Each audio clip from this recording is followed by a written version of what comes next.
This is a fluid and sensuous dance set to a slow Ciftitelli rhythm, beginner level. I will teach it step by step, and in our practice session we will have a beat counter on screen, very helpful in understanding dance rhythm and timing. I will count as I'm breaking down our combinations to help you learn proper pacing and the structure of the Ciftitelli rhythm.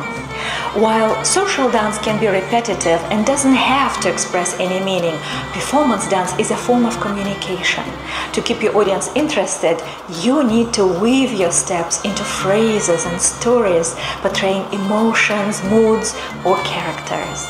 This dance is a story of self-discovery and amazement at the beauty of the world. And even though we're performing beginner-level steps, we will make sure our dancing is rich in expressive body language elements such as gestures, evocative body and head angles, and arm trajectories to add an extra layer of sophistication to the texture of your dance.